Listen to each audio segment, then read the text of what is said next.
ঘরের বউটা যদি ভালো হয় তাহলে একজন বেকার পুরুষও প্রতিষ্ঠিত হয়ে পড়ে, আর ঘরের বউটা যদি খারাপ হয় তাহলে একজন প্রতিষ্ঠিত পুরুষ মানুষও চোখের পলকে ধ্বংস হয়ে যেতে পারে। হ্যাঁ, ছেলেদের জন্য বউটা আসলেই ম্যাটার করে। ঘরের বউটা যদি ভালো হয় তাহলে দেখবেন একজন বেকার পুরুষও ধীরে ধীরে সফলতার দিকে এগিয়ে যাচ্ছে। কারণ একজন জীবন সঙ্গিনী শুধুমাত্র পাশেই থাকে না, বরং তার অদৃশ্য শক্তি দিয়ে স্বামীর সকল হতাশাগুলো দূর করে তাকে সফলতার দিকে নিয়ে যায়। স্বামীকে ধৈর্য দেয়, সাহস যোগায়, তার খারাপ সময়গুলোতে ধৈর্য ধরে তার পাশে থেকে সেই সময় মোকাবেলায় সাহায্য করে। ফলে ছেলেরা ভেতর থেকে অন্যরকম একটি শক্তি অনুভব করে, আর এই শক্তি তাকে ঠেলে সফলতার দিকে নিয়ে যায়।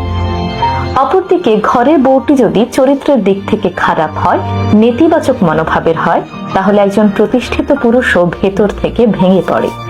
প্রতিনিয়ত সন্দেহ, অবিশ্বাস, হতাশা এই জিনিসগুলো তাকে ভেতর থেকে দুর্বল করে দেয়। ফলে তিনি ধীরে ধীরে তার কর্মস্পৃহা হারিয়ে ফেলেন এবং জীবনযুদ্ধে অনেকটাই পিছিয়ে পড়েন। তাই ছেলেদের জীবনে স্ত্রী আসলেই ম্যাটার করে, কারণ স্ত্রী শুধু একজন সঙ্গীই নন, তার চলার পথে সাহসের উৎস কিংবা ধ্বংসের কারণ। একটি সম্পর্কের সৌন্দর্য তখনই ফুটে ওঠে যখন একজন আরেকজনের শক্তি হন। তাই বিয়ে শুধুমাত্র সামাজিক দায়িত্ব নয়, বিয়ে জীবনের সবচেয়ে গুরুত্বপূর্ণ সিদ্ধান্ত। তাই এমন একজনের হাতেই নিজের ভবিষ্যৎ তুলে দেবেন যাকে আপনি বিশ্বাস করতে পারেন। এমন একজনকেই বেছে নেবেন যার কাছে আপনার স্বপ্নটা তার স্বপ্নের মতোই গুরুত্বপূর্ণ।